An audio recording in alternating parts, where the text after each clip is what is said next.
Hello and once again welcome to our YouTube channel जिसका नाम है बिहार बोर्ड इंग्लिश मीडियम। तो इसका नाम है बिहार बोर्ड इंग्लिश मीडियम। तो ऑफ कोर्स ये Bihar board English medium student के लिए सारे नोट्स PYQs वगैरह प्रोवाइड कराता है। ठीक है, तो अगर आप इस चैनल पर नए हैं तो चैनल को सब्सक्राइब कर ले। ज़्यादा मतलब डेली बोलना भी अच्छा नहीं रहता है ना कि सब्सक्राइब करने के लिए आप हैं तो कर लेना सब्सक्राइब, और बेल आइकन को प्रेस कर देना नोटिफिकेशन के लिए, ताकि डेली की नोटिफिकेशन आप तक सबसे पहले पहुंचे। और ये चैप्टर 2 एग्रीकल्चर जो कि जियोग्राफी का हम लोग स्टार्ट करने वाले हैं, और मैं कोशिश करूँगी ये कि आज एक ही वीडियो में इसको मैं ख़त्म कर दूँ। ठीक है, क्योंकि मैंने इंपॉर्टेंट टॉपिक को ही लिया है, मतलब कि सारे टॉपिक को लिया है लेकिन ज़्यादा लेंथी वाला नहीं लिया है। ठीक है, और इसको तुम लोग मतलब अगर कुछ चाहिए हो जैसे सब्जेक्टिव वगैरह तो उसके लिए तुम लोग टेलीग्राम के लिंक पर जुड़ जाना, और PYQs के लिए भी टेलीग्राम के लिंक पर जुड़ जाना। ठीक है, तो चलो स्टार्ट करते हैं चैप्टर को। चैप्टर का नाम है हमारे पास एग्रीकल्चर। ठीक है, तो India is a self sufficient nations in agriculture. Different types of fertility soil are found here. ठीक है, because of the ability of adequate temperature, one second, temperature all the year round, the crops get longer time for their proper growth and maturity। तो India एक self sufficient nation है agriculture में। ठीक है, यहाँ पर अलग अलग टाइप के फर्टिलिटी सॉइल पाए जाते हैं हमारे इंडिया में। ठीक है, और क्योंकि इसकी एबिलिटी जो है एडुकेट टेम्परेचर की, जो कि सारे ईयर में ऑल द ईयर में क्या करता है, राउंड अप करता है, मतलब जी जो क्रॉप लॉन्गर टाइम तक नहीं हो पाते तो उनकी प्रॉपर ग्रोथ होती है और उनके मेजोरिटी के हिसाब से। ठीक है, the perennial rivers that flow down the Himalayas always dedicated water all the year round to due to melting of glacier in the source of areas. The monsoon rainfall also recharge the underground water and this surface water. ठीक है, तो यहाँ देखो क्या कहा जा रहा है हमसे कि डेट की जो हिमालयाज में भी हैं तो एडुकेट वाटर हर तरीके से फैले, उनकी वजह से जो ग्लेशियर्स जो है मेल्टिंग होते हैं उनके सोर्स के एरियाज़ में, जो मानसून रेनफॉल होते हैं उनको रिचार्ज किया जाता है उनके अंडरग्राउंड वाटर के सरफेस में। ठीक है, और ये एक हमारे इंडियन एग्रीकल्चर के लिए एक बहुत अच्छा क्या है, एक यूनिक गिफ्ट है। ठीक है, यूनिक गिफ्ट है नेचर की तरफ से, कुदरत की तरफ से। अब बात करते हैं इंपॉर्टेंस क्या है, तो यहाँ पर agriculture is important in India due to the following different factor. तो एग्रीकल्चर इंपॉर्टेंट क्यों है हमारे इंडिया में, और क्यों इंपॉर्टेंट है, तो वो कुछ डिफरेंट फैक्टर की वजह से इंपॉर्टेंट है। उन फैक्टर के बारे में हम लोग पढ़ते हैं। ठीक है, it is the life line of the economic life of the country. ये हमारे देश का एक इकोनॉमिक लाइफ का एक लाइफ लाइन है। ठीक है, agriculture about 2/3 of the total population really on agriculture for their living in India. और जो 2/3 के जो पॉपुलेशन है, ज़्यादातर लोग क्या करते हैं, एग्रीकल्चर से ही अपने ज़िंदगी को गुजारते हैं। ठीक है, the larger population of the country gets their food from agriculture. जो सबसे ज़्यादा पॉपुलेशन से उनके खाने, मतलब कि उनके खाना आता है उन अपने देश में, तो किस चीज़ से आता है, तो एग्रीकल्चर से। ठीक है, agriculture provides raw material to industries such as cotton textile industries, sugar industry, jute mill and other. Agriculture provides raw material to agriculture processing. तो एग्रीकल्चर प्रोवाइड क्या करता है, अलग अलग तरीके से रॉ मटेरियल प्रोवाइड करता है किसको, इंडस्ट्रीज को। किस तरीके से, जिस तरीके से कॉटन टेक्सटाइल हो गया कॉटन को, शुगर इंडस्ट्रीज को, जूट इंडस्ट्रीज को, एंड अदर अलग अलग तरीके से रॉ मटेरियल को प्रोवाइड कराता है एग्रीकल्चर प्रोसेसिंग में। ठीक है, आगे पढ़ते हैं यहाँ पर। Industries as juicy fruits provide base for production of jelly, jam, secrets. Similarly silk worm provide raw material to silk industry. This agriculture also strength the industry. तो उसी तरीके से जूस फ्रूट के लिए उसका बेस को प्रोडक्शन होता है, जेली को, जैम को, सिक्रेट्स को, इस तरीके से उसको प्रोवाइड कराया जाता है। सिमिलरली उसी तरीके से सिल्क वर्म्स के लिए सिल्क रॉ मटेरियल को प्रोवाइड कराते हैं इंडस्ट्रीज़ में। ठीक है, इस तरीके से एग्रीकल्चर एक बहुत अच्छा हम लोग का स्ट्रेंथ है इंडस्ट्रीज़ का। ठीक है, अब फोर्थ नंबर बात करते हैं, due to ability of diversified type of element soil and land surface, diversification in crop production is also seen. In the production of many crops, India is significantly placed in the world। तो अलग अलग ability की, diversity type के climate की वजह से जो soil और लैंड सरफेस है, डाइवर्सिफिकेशन क्रॉप प्रोडक्शन में उन्हें भी देखा जाता है। और इनके जो प्रोडक्शन है अलग अलग क्रॉप्स के, बहुत अलग अलग तरह के क्रॉप्स के, तो उनके इंडिया में हमारे सिग्निफिकेंटली प्लेस में दुनिया में मतलब अलग अलग तरीके से आते हैं। India is one of the leading nation in the production of tea. India सबसे ज़्यादा जो चीज़ प्रोड्यूस करता है, tea, sugar cane, coats, grain, some oil seed, ये सारी चीज़ें कहाँ पर ज़्यादातर होती हैं, लीडिंग करते हैं, तो कौन सा नेशन? इंडिया, ठीक है। In the production of rice, jute, tobacco, wheat, cotton etcetera, ये सेकेंड फोर्थ पे पोजीशन पे आते हैं हमारे इंडिया पे, ठीक है। अगर बात करें तीसरी नंबर, तो India agriculture contribute significantly in the national income, 24% of the country income comes from agriculture. तो इंडिया एग्रीकल्चर अलग अलग तरीके से नेशनल इनकम को कंट्रीब्यूट करता है, लेकिन जो 24 ऑफ द कंट्री का जो परसेंटेज है इनकम का, वो कौन देता है? हमारे एग्रीकल्चर से आता है, ठीक है। अब देन बात करते हैं land use of agriculture, land in India, जो लैंड यूज़ हो रहे हैं एग्रीकल्चर में, ठीक है, हमारे इंडिया में, तो उसके बारे में पढ़ते हैं एग्रीकल्चर के लिए।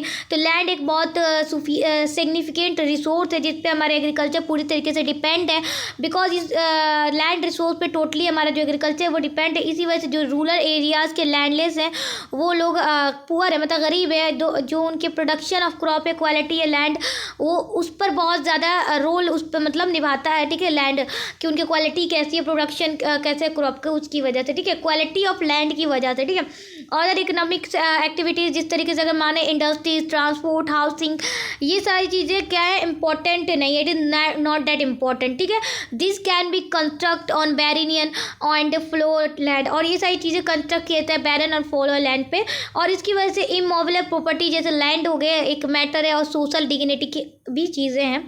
तो इनसे दी सोशल स्टेटस, और इनको क्या किया गया है? मॉडर्नाइज किया जाता है लॉन की तरीके से, ठीक है। लैंडलेस जो चीज़ें होती हैं उनको बेनिफिट्स होता है उनके कल्टिवेटेड, और लैंड कैटेगरी को 4 तरीके से डिवाइड किया गया है, नेट सून एरिया, करेंट फ्लो लैंड और अदर फ्लो लैंड, और चौथा कल्टिवेबल वेस्ट लैंड, ठीक है। देन यहाँ पर आगे बात करते हैं, there is immense pressure on cultivable land due to rise in population of its agriculture use in its। तो कहने का मतलब कि यहाँ पर immense pressures होते हैं कल्टिवेबल लैंड के ऊपर, ठीक है, और उनके इस सिचुएशन में जो चीज़ें प्रोडक्शन बढ़ती है वो 2 फॉर्म्स के एग्रीकल्चर में बढ़ते हैं। सबसे पहला फॉर्म आता है हमारे पास इंक्रीज इन पर हेक्टर यील्ड, मतलब कि पर हेक्टर में किस तरीके से यील्ड जो है बढ़ रहा है, और increasing total productivity by growing more than 1 crop for the same land with an year. मतलब कहने का मतलब है कि एक क्रॉप ही एक ईयर पूरी तरीके से अगर हम लोग क्या ग्रो कराते हैं, तो उससे क्या होगा? इंक्रीजिंग वो सारी चीज़ें प्रोडक्टिविटी बढ़ेगा, उसी को हम लोग क्या कहते हैं? एग्रीकल्चर इंटेंसिटी, ठीक है। इसको हम लोग अंडरस्टूड करते हैं एक एग्जांपल के थ्रू।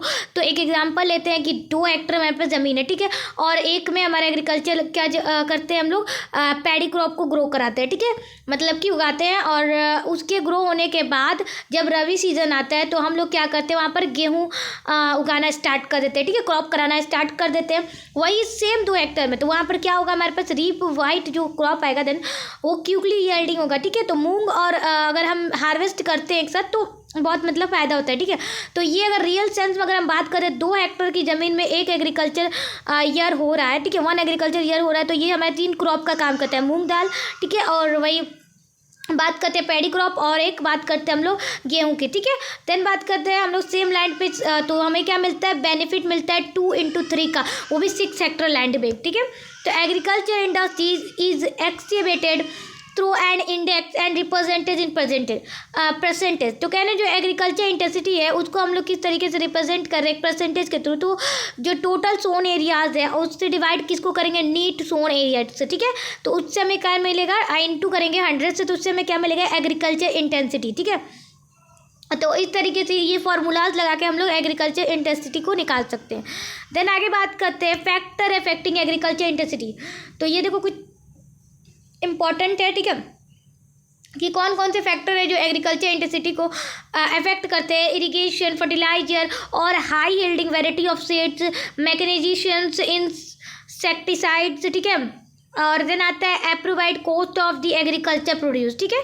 ये सारी चीज़ें क्या करती है? एग्रीकल्चर इंटेंसिटी को अफेक्ट करती है। देन कैपिटल यूटिलाइजेशन की बात करते हैं, तो utilisation of irrigation, fertiliser, high yielding variety of machines by investment of capital. तो जो चीज़ें एक कैपिटल के इन्वेस्टमेंट से हो रही हैं, जिस तरीके से यूटिलाइजेशन ऑफ इरिगेशन हो गया, यूटिलाइजेशन ऑफ फर्टिलाइजर, इसको हम लोग क्या कहते हैं? कैपिटल यूटिलाइजेशन, ठीक है। आगे बात करते हैं characteristic of dry land agriculture. कौन कौन से कैरेक्टरिस्टिक है एक ड्राई लैंड के लिए? सबसे पहला है कि कंजर्वेशन ऑफ रेन वाटर को यूज़ करते हैं हम लोग, ताकि जो वाटर स्टोर हो रहे हैं उसको हम लोग ड्राई सीजन में यूज़ कर सके, ठीक है। और वाटर एक्सेस को क्या करते हैं, एक नेसेसिटी की तरह कंजर्व करते हैं, किसके लिए, तो अंडरग्राउंड वाटर को रिचार्ज करने के लिए। और इसके अलग है, तीसरा नंबर हमारे पास है ड्राइनेस, कि जो ड्राइनेस की वजह से जो हमारा सॉइल में हाइमस की कमी हो गई है, ठीक है, उसको हम लोग मतलब कि सॉइल में कमी हो गई तो उसके कारण भी यूज़ किया जाए, ठीक है। और देन आता है अपर लेयर में जो हमारे पास सॉइल इरोड की कमी हो गई है विंड की वजह से, तो उसको भी हम लोग करते हैं। ड्राई लैंड एग्रीकल्चर भी डन किया जाता है किसके थ्रू, तो पुअर फार्मर्स की जिनको स्कैरसिटी को कैपिटल चीज़ें और नेसेसरी रिसोर्स को डेवलप करना ज़रूरी होता है एग्रीकल्चर में। देन सिक्स्थ में बात करते हैं यहाँ पर less income through agriculture here and so it is competitivity by pastoral farming. तो जो बहुत कम इनकम आते हैं एग्रीकल्चर से, तो उससे तो कंपेटिटिविटी पेस्टल फार्मिंग नहीं हो पाता, इसी कारण से जो इंक्रीजिंग पॉपुलेशन है वो बहुत ज़्यादा ग्रेजिंग में टर्न हो रही है, ठीक है, एग्रीकल्चर फील्ड में, ठीक है। देन बात करते हैं जो पुअर फार्मर्स और ड्राई लैंड एग्रीकल्चर है, दोनों क्या है, आपस में एक दूसरे से बहुत ज़्यादा क्लोज है। और इनके अपलिफ्टिंग की जो पुअर फार्मर्स है गवर्नमेंट उनको अलग से मतलब प्रोग्राम बनाए जाते हैं। जिस तरीके से अगर बात करते हैं कौन कौन से प्रोग्राम है, तो आता है हमारे पास integrated rural development programme, one second, integrated rural development programme, drought prone area development programme, grains in return of work and employment programme और मनरेगा एटसेट्रा, ये सारी चीज़ें, ये सारी प्रोग्राम को बनाया जाता है, ठीक है। देन बात करते हैं कि जो चीज़ें हैं मतलब सीड्स को जिस तरीके से जल्दी यील्डिंग करने के लिए वैरायटी को उसको भी एक तरीके से प्रिपेयर किया जाता है और न्यू टेक्निक लाया गया एग्रीकल्चर में, ताकि एग्रीकल्चर एक डेवलप्ड हो सके, ठीक है। टेक्निक को कंट्रोल करना, जिस तरीके से वाटर लॉस हो रहा है और उनके स्टोरेज को एडवर्टाइज करना, ठीक है। पेस्टर फार्मिंग और पोल्ट्री फार्मिंग को डेवलप करना किस तरीके से, तो सप्लीमेंट ऑफ एग्रीकल्चर के थ्रू, ठीक है। कॉटेज और स्मॉल स्केल इंडस्ट्रीज़ को भी अपने मतलब कि उसके साथ साथ डेवलप कराना। For semi dry tropical areas international crop research institute Hyderabad और central dry research institute Jodhpur, ये सारी चीज़ें इस पर ड्राई लैंड पे काम कर रही हैं इन सारी प्रॉब्लम से, जो कि अदर एग्रीकल्चर रिलेटेड प्रॉब्लम है, इस पर काम करती है, ठीक है। टाइप्स ऑफ एग्रीकल्चर की बात करते हैं हम लोग, तो डिफरेंट जोग्राफिकली कल्चर में अलग अलग टाइप्स है, तो 10 सेवरल जो टाइप्स है उसके बारे में हम बात करते हैं। तो यहाँ पर आता है primitive subsistence farming, intensive subsistence farming और कमर्शियल फार्मिंग, ठीक है। प्रिमिटिव सब्सिस्टेंस फार्मिंग क्या है, तो ये एक ऐसा टाइप ऑफ एग्रीकल्चर है जिसको हम लोग प्रैक्टिस के थ्रू एंशियंट टाइम में हम लोग करते थे। ये इस एग्रीकल्चर को किस तरीके से डन किया जाता है, तो उनके पर प्रीवलिंग ट्रेडिशन के थ्रू, ठीक है, जो उनका एग्रीकल्चर में ट्रेडिशन पहले ज़माने से चीज़ें यूज़ हो रही हैं उनको, उनके थ्रू हम लोग जो चीज़ें करते हैं उसको हम लोग क्या कहते हैं, प्रिमिटिव सब्सिस्टेंस फार्मिंग, ठीक है। तो वुडन प्लॉग हो गया, हू एंड डाई हो गया, इस सारी टूल्स को अगर हेल्प से अगर हम कर रहे हैं तो उसको हम लोग कहते हैं प्रिमिटिव सब्सिस्टेंस, ठीक है। अब बात करते हैं इन नॉर्दर्न स्टेट में, जैसे असम, मेघालय, मिजोरम और नागालैंड, ये सारी चीज़ें, झूमिंग पामलिंग इन मणिपुर, ये सारी चीज़ें में, ये डिस्ट्रिक्ट जैसे छत्तीसगढ़ और अंडमान निकोबार, ये सारी चीज़ों में ये सारी प्रिमिटिव सब्सिस्टेंस फार्मिंग होते हैं, ठीक है। देन आगे बात करते हैं हम लोग यहाँ पर इंटेंसिव सब्सिस्टेंस फार्मिंग के, जो ये जो एग्रीकल्चर है, ये इस टाइप के एग्रीकल्चर जिसको हम लोग मोस्ट ऑफ द कंट्री के पार्ट में देखते हैं। तो ये एग्रीकल्चर अडॉप्ट किया गया है उस एरिया से जिसमें मतलब प्रेशर होते हैं पॉपुलेशन पे और ज़्यादा मोर ऑन लैंड, मतलब लैंड के ज़्यादा होना चाहिए, ठीक है। इस एग्रीकल्चर के मेथड में इन्वॉल्वमेंट किस चीज़ की होती है, तो लेबर ज़्यादा से ज़्यादा और मेथड ऑफ ट्रेडिशनल, जिसको ग्रेटली अडॉप्ट किया जाता है, ठीक है। देन बात करते हैं कमर्शियल फार्मिंग में, तो true its name in the form of agriculture the crops are grown for commercial motive. तो इसका नाम से ही हम समझ सकते हैं कि ये इस मोटिव से बनाया गया है, ताकि वो कमर्शियल मोटिव से ही बनाया गया कमर्शियल फार्मिंग। जिस तरीके से टुडे अगर हम बात करते हैं एग्रीकल्चर ज़्यादा से ज़्यादा क्या कर रहा है, कैपिटल इनपुट लेता है और मॉडर्न एग्रीकल्चर टेक्निक से अडॉप्ट करता है, ठीक है।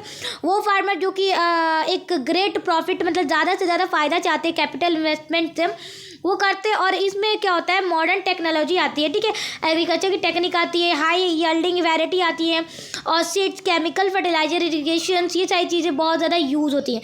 अब बात करते हैं आगे इंडिया में, तो ये सारी चीज़ें एग्रीकल्चर आउटकम आती है ग्रीन रिवोल्यूशन, और इनको अडेप्ट किया जाता है पंजाब और हरियाणा में।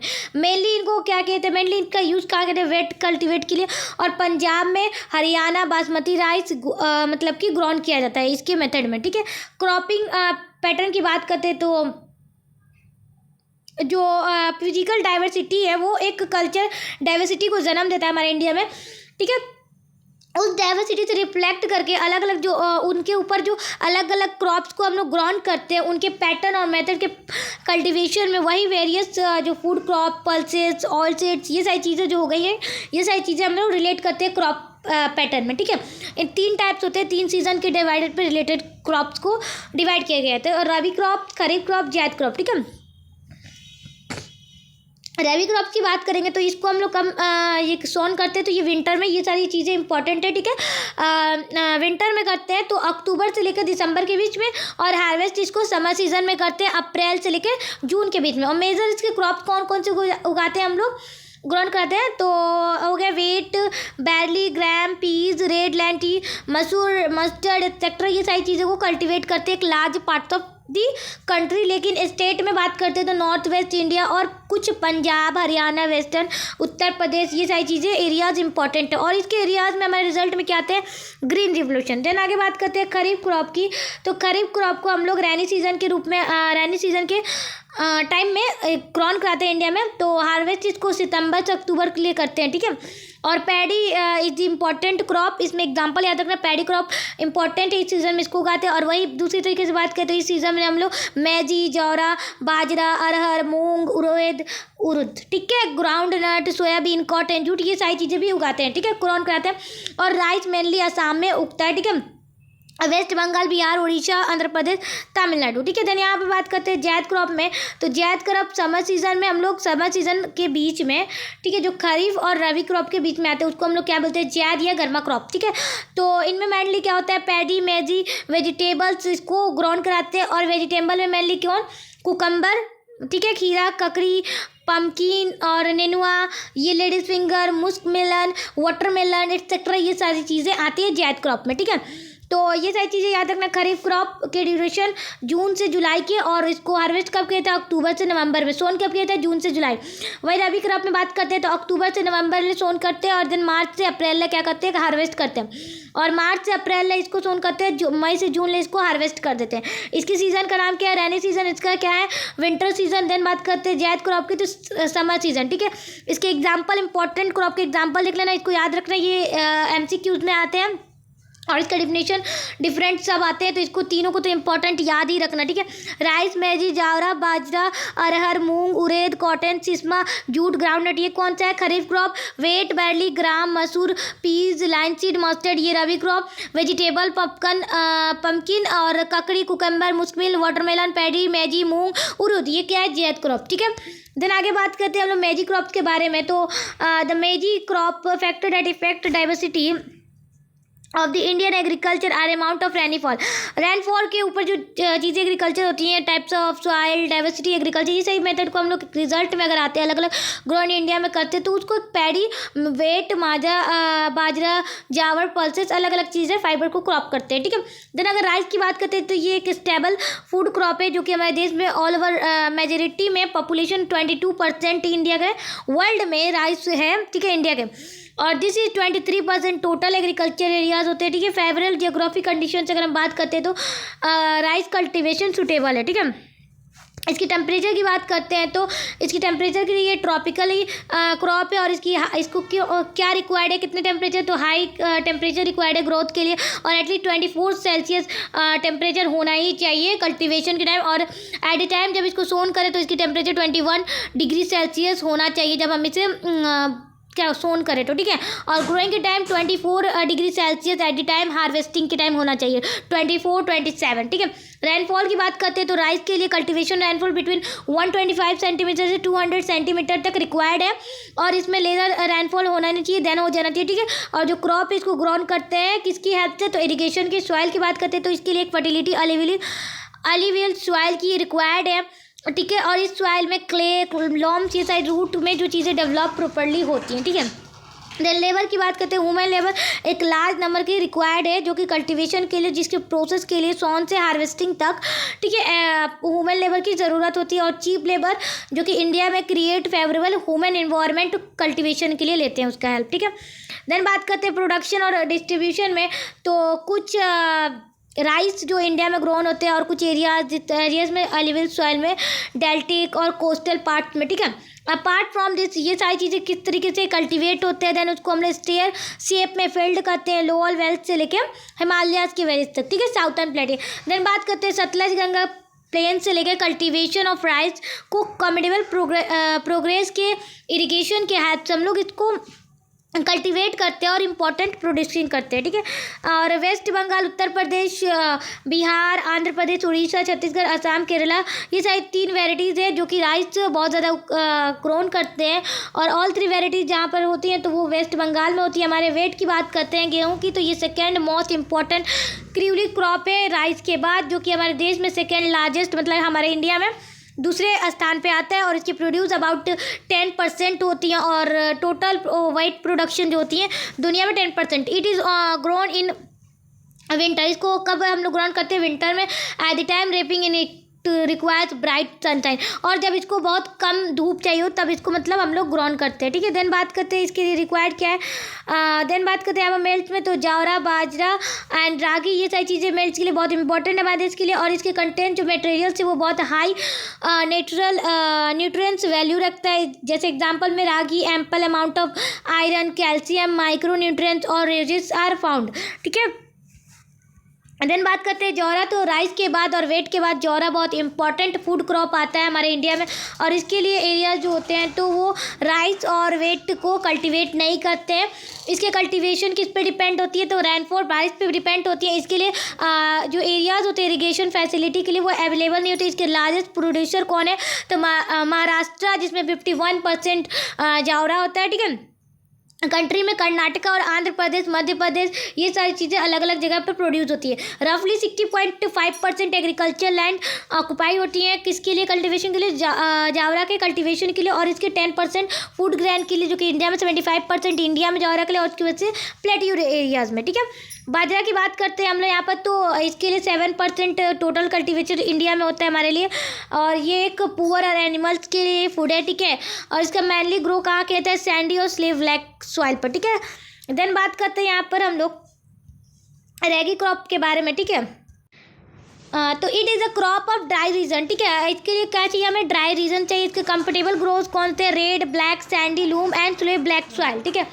कर्नाटका इसका लार्जेस्ट प्रोड्यूसिंग स्टेट है, जिसमें तमिलनाडु फ्लो करते हैं, जिसके सेकेंड लार्जेस्ट प्रोड्यूसर है तमिलनाडु, ठीक है। देन अगर बात करते हैं यहाँ पर रेगी को हम लोग हिमाचल प्रदेश, उत्तराखंड, यहाँ झारखंड, अरुणाचल प्रदेश, ये सारी चीज़ें यहाँ पर भी इंपॉर्टेंट क्रॉप के रूप में आती है। मैरी बात करते हैं तो another very important coarse grain है, जिसका यूज़ हम लोग ह्यूमन बींग्स और एनिमल्स एक फूडर के रूप में भी करते हैं, ठीक है।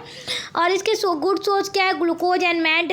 और देन बात करते हैं एंड डैट इज़ वो है, मतलब इसी के कारण जो एनिमल्स होते हैं वो थोड़े मोटे हो पाते हैं, फैट हो पाते हैं उनके ऊपर, as its per hectare yield, ये इंपॉर्टेंट है। And so it is important food crop for the poor. ये एक खरी क्रॉप है और इसकी टेम्परेचर कितनी चाहिए? 21 डिग्री सेल्सियस से लेकर 27 डिग्री सेल्सियस। इसकी रेनफॉल कितनी ज़रूरत होती है? रिक्वायर्ड होती है 75 सेंटीमीटर। और इसके क्रॉप में एलिविल सॉइल पर ये क्रॉप को ग्रोन करते हैं। इसके मेनली जो ग्रोन होते हैं वो प्लेन एरियाज में। तो introduction of modern input such as high yielding variety YV seeds, fertiliser, irrigation, ये सारी चीज़ें की प्रोडक्शन है तो ये जो मेज में वो क्या होती है? इंक्रीज हो जाती है। देन आगे बात करते हैं पल्सेस में, तो majority of population of India are vegetarian and pulses are the source of protein in our food. जो पॉपुलेशन है हमारे इंडिया में वो ज़्यादातर क्या है? वेजिटेरियन की है। तो जो पल्सेस है वो एक प्रोटीन के रूप में हमारे खाने के फूड में काम करते हैं। सोर्स में अरहर, उड़द, मूंग, मसूर, पीज एंड जीम, ये सारी चीज़ें क्या है? ये एक बहुत इंपॉर्टेंट पल्सेस दाल के रूप है नाम है, ठीक है। ग्रोन इन इंडिया, जो कि हमारे इंडिया में ग्रोन होता है। द प्रोडक्शन ऑफ पल्सेस, जो जिस तरीके से प्रोडक्शन होती है पल्सेस की वो इंक्रीज नहीं होती है सेम प्रोपेशन में, ताकि जिस तरीके से प्रोपेशन में ग्रोथ होती है फूड की ग्रैंड प्रोडक्शन में उस तरीके से नहीं हो पाती है। लेकिन इनफैक्ट जो टोटल एग्रीकल्चर लैंड होती है उनके परसेंटेज में जो पल्सेस कल्टीवेशन होती है वो डिक्रीज, मतलब कम हो जाती है। जो पल्सेस रिक्वायर है बहुत कम मॉइस्चराइज, और इनके लिए ग्रोन क्या करते हैं? एक ड्राई कंडीशन, जो कि 90% ऑफ कल्टीवेशन को डन किया जाता है उसके थ्रू ड्राई एग्रीकल्चर टेक्निक्स के। सारे जो पल्सेस होते हैं एक्सपेक्ट अरहर, तूर इसको बोलते हैं, ठीक है, जिसको हम लोग सॉइल फर्टिलिटी के मिक्सिंग नाइट्रोजन जो कि एयर से आता है फ्रॉम एयर, उसकी वजह से इसको हम लोग क्या करते हैं? ग्रो कराते हैं। जनरली जो रोटेशन की हेल्थ अदर क्रॉप्स जो होती है ग्रो होती हैं, ग्रोन करते हैं। तो पल्सेस उन्हीं में से बहुत खरीफ और रबी सीज़न जैसे अरहर, मूंग, उड़द, ये सारी चीज़ें क्या आती है खरीफ क्रॉप में। वही बात करते हैं ग्राम, पीस, ये सारी चीज़ें आती हैं हमारे रबी में, ठीक है। देन बात करते हैं फूड क्रॉप में। तो अदर देन ग्रेन्स में तो शुगर कैन में तो ये एक बॉम्बो स्पेसीज है जिसके स्वीट जूस के एक्सट्रैक्टेड करते हैं, जैसे गुड़, जैगर, मीठा उसको बोलते हैं ना, मिठा, और शुगर इससे बनता है, ठीक है। शुगर कैन कहता है डैट की ओरिजिनेटेड फ्रॉम इंडिया से आता है, ट्रॉपिकल एज वेल एज सब ट्रॉपिकल क्रॉप है, ठीक है। इसकी जो कल्टीवेशन एरिया है, इसको टेम्परेचर कितना चाहिए 21 डिग्री सेल्सियस से 27 डिग्री सेल्सियस। रेनफॉल इसकी रेंज में 75 सेंटीमीटर से 100 सेंटीमीटर, ठीक है। इसके एरियाज में कितने रेनफॉल कम भी चलेंगे, ठीक है। ऑयल सीड में बात करते हैं तो India is the largest oil seed producing country of the world. जो इंडिया एक largest oil seeding producing country है हमारे देश में, और 12% की जो टोटल क्रॉप एरियाज है कंट्री में वेरियस वेराइटी के, वो है कौन है तो ऑयल सीड से, ठीक है। The oil extracted out of the them is important of our food and some of the, मतलब इसको हम लोग एक फूड की तरह यूज़ करते हैं जैसे raw material of the industries के रूप में। Ground nut, mustard, coconut, sesame, then soybean, custard seed, cotton seed, line seed, sunflower etcetera, ये क्या है तो ये एक ऑयल सीड के इंपॉर्टेंट नाम है विच इज़ ग्रोन, जो कि हमारे इंडिया में ग्रोन किए जाते हैं। Some of this oil seeds are use in the manufacture of soap, cosmetic and ointment, ठीक है। अपटन के रूप में, ऑइंटमेंट के रूप में भी इसको मैन्युफैक्चर किया जाता है। ग्राउंडनट की बात करते हैं तो ये एक खरीफ क्रॉप है, ठीक है। ये एक इंडिया में हमारा सेकेंड लार्जेस्ट प्रोड्यूसर के ग्राउंडनट आता है वर्ल्ड में। इसके कल्टिवेटेड एरियाज कितने हैं तो 3.6% है, ठीक है। कंट्री में हमारे it account for half of the total oil seed produce in India, ठीक है। इसके half of the oil seeds के प्रोड्यूस होते हैं हमारे इंडिया में। गुजरात इसका लार्जेस्ट प्रोड्यूसर है ग्राउंड नट का, ठीक है, आवर कंट्री में। अदर इंपॉर्टेंट अगर ग्राउंड नट प्रोड्यूसिंग स्टेट की बात करें तो दूसरी तो आंध्र प्रदेश आ जाते हैं, कर्नाटक आ जाते हैं, महाराष्ट्र आ जाते हैं, ठीक है। देन बात करते हैं यहाँ पर मस्टर्ड की। तो in this rai mustard, toria, taramira and various other oil seeds are included, ठीक है। ये सारे इंक्लूडेड किस में आते हैं ऑयल सीड में आते हैं। इसके ये क्या है तो एक सब ट्रॉपिकल रबी क्रॉप है जिसको कल्टीवेट किया जाता है एक सेंट्रल और northern western parts of our India में, जो कि ड्यूरिंग किसके थ्रू होता है तो रबी सीजन में होता है, ठीक है। ये वेरी कोल्ड वेदर और हार्मफुल होता है इसके लिए, इस क्रॉप के लिए, और बैडली इफेक्ट इसके प्रोडक्शन पे पड़ता है। To increase it production new technique is being adopted which include the high use of production, ठीक है। तो यहाँ कहा जा रहा है इसके प्रोडक्शन को अगर बढ़ाने के लिए हमें क्या चाहिए, हमें क्या अडॉप्ट करना चाहिए, एक न्यू टेक्निक को अडॉप्ट करना चाहिए, ठीक है। ओके, देन बात करते हैं आगे लीन सीड्स के बारे में। तो ये एक अनदर रबी ऑयल सॉइल्ड है, ठीक है, सील्ड क्रॉप है। इसके मेनली क्या होते हैं इंडस्ट्रियल यूजेस होते हैं। ये एक खरीफ क्रॉप है जो कि नॉर्थ इंडिया और साउथ इंडिया में, जो कि एक रबी क्रॉप के कस्टर्ड सीड में बहुत आते हैं, मतलब दोनों में आते हैं, खरीफ क्रॉप और रबी क्रॉप। सोयाबीन, सनफ्लावर, ये जो अदर इंपॉर्टेंट ऑयल सीड्स है इंडिया में।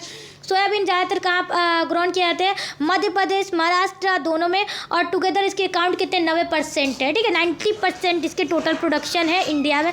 सनफ्लावर मेनली कहाँ ग्रोन किया जाता है, कर्नाटक, आंध्र प्रदेश, महाराष्ट्र स्टेट के साउथ इंडिया में। और इसके इंपॉर्टेंट वेरी इंपॉर्टेंट क्रॉप के नाम बताए तो इंडिया, नॉर्थ इंडिया और स्टिल अभी तक कल्टिवेट जो होते हैं इरीगेटेड एरियाज़ में, ठीक है। टी की बात करते हैं तो यहाँ पर it is a evergreen bush whose leaves are dry to make tea, तो मतलब कि ये एवरीग्रीन बस होता है जिसके लीव्स ड्राई होते हैं, देन उसको हम लोग टी बनाते हैं। इट कंटेंट, ये एक सब्सटेंस कंटेंट करता है जिसको हम लोग क्या कहते हैं, जिसको हम लोग स्लाइट फ्रेशनेस, जिसके बाद हम व्हेन ड्रिंक करते तो मतलब स्लाइट फ्रेशनेस हमारे मन में आता है, ठीक है। देन इसके important beverage crop of India के बारे में बात करते हैं तो इंडिया एक सेकेंड लार्जेस्ट प्रोड्यूसर है और लार्जेस्ट कंज्यूमर ऑफ है टी का वर्ल्ड में, ठीक है। इसके अंदर प्लांटेशन एग्रीकल्चर था। इसके फर्स्ट जो थे कल्टिवेशन स्टार्ट किसने किए थे, इंग्लिश इन ब्रह्मपुत्रा वैली 1840 में इसका फर्स्ट किया गया था कल्टीवेशन। जो इसका रीजन इंपॉर्टेंट है tea production region of the country. Tea plant blooms एक ट्रॉपिकली और सब ट्रॉपिकली एरियाज। इसके रिक्वायर्ड टेम्परेचर कितनी चाहिए, कितने रहेगा 25 डिग्री सेल्सियस से 30 डिग्री सेल्सियस, और इसकी रेनफॉल 200 सेंटीमीटर से लेकर 250 सेंटीमीटर इनिशियल ज़रूरत है, ठीक है। देन बात करते हैं कॉफ़ी के बात करते हैं हम लोग कॉफ़ी के बारे में। तो कॉफ़ी एक लाइक अ टी है, ये भी एक बेवरेज क्रॉप है, ठीक है। ओके ये भी एक बेवरेज क्रॉप है। कॉफ़ी सीड्स को हम लोग लेते हैं एक फ्रूट्स ऑफ कॉफ़ी के बचत से। लाइक टी को भी हम लोग ग्रो करते हैं सॉइल कंटेनिंग लाइमस्टोन में, लेकिन सॉइल मोस्ट कंटेंट हाइमस होते हैं। इसको प्रॉपर ग्रोथ के लिए हमको हाइमस बहुत ज़रूरत होती है। प्लगिंग ऑफ इट्स फ्रूट, और उसके बाद से हम लोग रोस्टिंग करते हैं, देन ग्राइंडिंग करते हैं, देन उसके बाद से हम लोग सीड्स को क्या बनाते हैं, कॉफ़ी पाउडर बनाते हैं। फिर लार्ज ह्यूमन लेबर को रिक्वायर्ड होता है, मतलब बहुत ज़्यादा नंबर में, ठीक है, रिक्वायर्ड होते हैं। मोस्ट ऑफ दी कॉफ़ी जो होते हैं इंडिया में प्रोड्यूस होते हैं साउथ इंडिया और कर्नाटका, यहाँ पर याद रखना कर्नाटका इसका लार्जेस्ट प्रोड्यूसर है कॉफ़ी का इंडिया में, और जिसके प्रोड्यूस 70% इसके टोटल कॉफ़ी प्रोडक्शन होते हैं इंडिया में। इसको ग्रोन किस में, नीलगिरी हिल्स में कराया जाता है, तमिलनाडु और इसके नॉर्दर्न ईस्टर्न इंडिया में। त्रिपुरा भी इसके इंपॉर्टेंट प्रोड्यूसिंग स्टेट है। देन यहाँ बात करते हैं हम लोग कॉफ़ी के 3 टाइप्स होते हैं, ये याद रखना, अरेबिक कॉफ़ी, लाइब्रिक कॉफ़ी, रोबस्टा, ठीक है। इंडिया का बेस्ट क्वालिटी का कॉफ़ी कौन है, अरेबिक, ठीक है। अरेबिक कॉफ़ी जो कि बहुत ज़्यादा मात्रा में और डिमांडेड है पूरी दुनिया में, उसको हम लोग क्या करते हैं, ग्रोन कराते हैं, ठीक है। ये तीनों याद रखना। और हॉर्टिकल्चर के बारे में बात करते हैं तो due to diversity climatic condition में जो अलग अलग तरीके से वेराइटीज़ होते हैं, उसमें हॉर्टिकल्चर क्रॉप्स को ग्रोन कराते हैं। इंडिया में सच अलग वेराइटीज़ ऑफ फ्रूट हो गए, वेजिटेबल्स हो गए, रूट्स हो गए, और एरोमेटिक प्लांट्स हो गए, स्पीसीज हो गए, मसालास वगैरह हो गए। ये सारी चीज़ों को हम लोग अगर ग्रोन करते हैं, इंडिया एक अच्छा ट्रॉपिकल है जिस तरीके से उसका टेम्परेचर है, उसी को हॉर्टिकल्चर में कहते हैं। तो इंडिया एक लीडिंग प्रोड्यूसर है मैंगोज़ का, काउंटलेस वेराइटी ऑफ मैंगोज़ है यहाँ पर हमारे इंडिया में। उत्तर प्रदेश हो गया, आंध्र प्रदेश हो गया, महाराष्ट्र हो गया, वेस्ट बंगाल, बिहार हो गई, ये सारी चीज़ें किस लिए फेमस है, तो मैंगोज़ के लिए, ठीक है, आम के लिए। और बिहार और उत्तर प्रदेश तो लीची, मेघालय लीची का तो अभी सीज़न है, ठीक है, मेघालय पाइनएप्पल, आंध्र प्रदेश और महाराष्ट्र में ये सारी चीज़ें तो क्या महाराष्ट्र किसके लिए, तो महाराष्ट्र ग्रेप्स के लिए, और हिमाचल प्रदेश, जम्मू कश्मीर और ये सारी चीज़ें किस लिए फेमस है, एप्पल्स के लिए, पीस, एरिकेंट, वॉल्ट, ये इतना याद रखना, ठीक है। देन नॉन फूड क्रॉप की बात करते हैं तो सबसे पहले आता है रबर। तो रबर प्लांटेशन ये स्टार्ट होता है 1818 में ट्रैवनकोर से और मालाबार। ये क्या है, ये कमर्शियल प्रोडक्शन है, मतलब कि इसको पैसे के लिए, प्रॉफिट के लिए स्टार्ट किया गया 1902 में। रबर एक क्रॉप एक ट्रेक क्लाइमेट को मतलब रिक्वायर करता है, इसको हाई टेम्परेचर चाहिए होता है, हाई ह्यूमिडिटी चाहिए होता है इसको ग्रोथ के लिए। रबर को कहाँ ग्रो किया जाता है, Kerala, Tamil Nadu, Karnataka, Andaman and Nicobar island and hills of Meghalaya. Fibre crops में बात करते हैं तो cotton, jute, hemp and natural silk are important है फाइबर क्रॉप्स में ग्रोन करें। नेचुरल सिल्क ऑब्टेन कहाँ से कहते हैं, cocoons of the silk worm से, और इसको ग्रोन करते हैं ईटिंग मलवेयर रिफ्स में, ठीक है।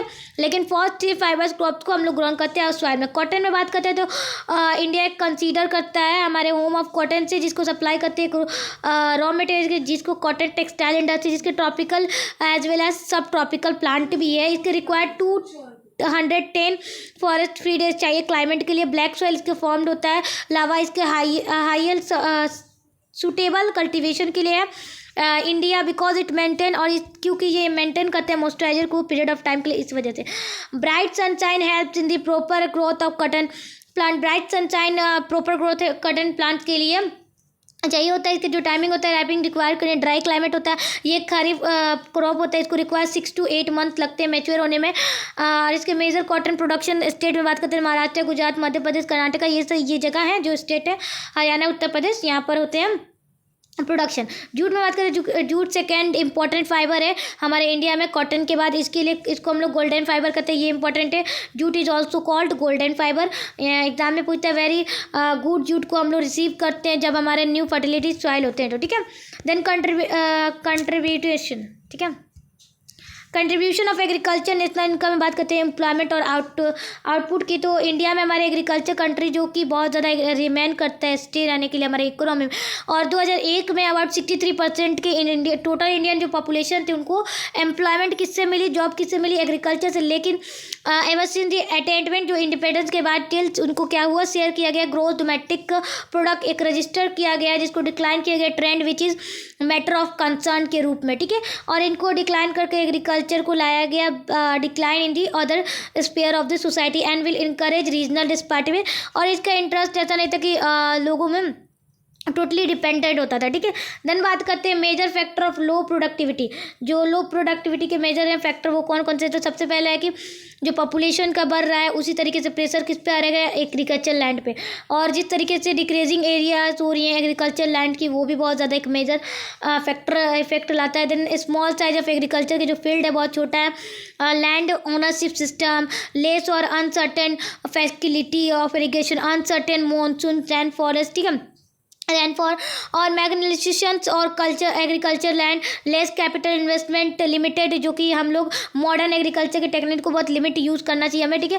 जो प्रोपेगेशन सिस्टम है उनको भी हम लोग क्या मतलब बोलते हैं, रिसर्च के लिए गुड कंडीशन में लेना चाहिए। No proper cost of agriculture product, और जिस तरीके से मतलब काम के लैग पड़ रही हैं इस पूरे ईयर में उसका, और जो कमर्शियलाइजेशन एग्रीकल्चर में उसकी भी बहुत ज़्यादा कमी हो रही है, ठीक है। फूड सिक्योरिटी की बात करते हैं तो फूड की जो बेसिक है हमारे नीड है बहुत ज़्यादा, भी मौत हमें एक्सेस रहने के लिए फूड, क्लॉथ और शेल्टर, ये तीनों की ज़रूरत होती है। ये पूछता है हमारे हर एक सिविलाइजेशन का हाई इनिशियली ज़रूरत होती है एक्सेस फूड की विथ न्यूट्रिशन। इनके एरियाज़ में कंट्री को पॉवर्टी के रूप में wide spread problem of death due to hungry, ये सारी चीज़ें काउंट करते हैं। डेन प्रॉब्लम आवर गवर्नमेंट हमें डिज़ाइन करती है फूड सेक्रेटरी में, तो कौन से दो इंपॉर्टेंट कंपोनेंट बनाती है, बफर स्टॉक सिस्टम्स और पब्लिक डिस्ट्रीब्यूशन, पीडीसी। तो यहाँ पर देख लेना ये कितने परसेंटेज हुए थे, ठीक है, ये टेबल। देन बात करते हैं डिफाइंड वर्ड्स में, अगर ग्रोइंग पीरियड में बात करते हैं तो ये एक ग्रोइंग पीरियड क्या है, तो it is a period of favourable climate for sowing growing and reaping of the crop. मतलब ये एक ऐसा पीरियड होता है जब हम लोग किसी क्रॉप को सोन करते हैं, उगाते हैं, देन उसको ग्रो कराते हैं, देन उसको रिपिंग करते हैं। ग्रीन रिवोल्यूशन क्या है, ये एक ऐसा रिवोल्यूशनरी डेवलपमेंट है जो कि एग्रीकल्चर के टाइम हमारे कंट्री में होता है, और इसमें यूज़ किसका होता है, तो यूज़ होता है न्यू सीड, फर्टिलाइजेशन, और जो अरेंजमेंट बनती है इरीगेशन फैसिलिटी और प्रोडक्शन ऑफ फी फूड, ठीक है, इसका होता है, ठीक है। प्लांटेशन एग्रीकल्चर में बात करते हैं, ये एक ऐसा मेथड है जो प्लांटिंग और वन मोर से वेराइटी से होता है, जिसको कमर्शियल प्रोडक्शन के रूप में यूज़ करते हैं, ठीक है। तो यहाँ हो गया हमारा चैप्टर एंड। चैप्टर सेकेंड को कर दिया हम लोगों ने एंड, और चैप्टर थर्ड कल स्टार्ट करेंगे, ठीक है। कल स्टार्ट नहीं करेंगे, चैप्टर वन के कुछ क्वेश्चंस सब्जेक्टिव ऑब्जेक्टिव कराने वाले हैं कल, देन उसके बाद से सब्जेक्टिव ऑब्जेक्टिव चैप्टर 2 का होगा, देन उसके बाद से चैप्टर 3 को स्टार्ट करेंगे, ठीक है। तब तक के लिए चैनल को सब्सक्राइब कर लेना, वीडियोस को लाइक करना, और अभी तक तुमने चैनल को सब्सक्राइब नहीं किया तो चैनल को सब्सक्राइब करो, बेल आइकन को प्रेस। मिलते हैं नेक्स्ट वीडियो में, ठीक है, बाय बाय।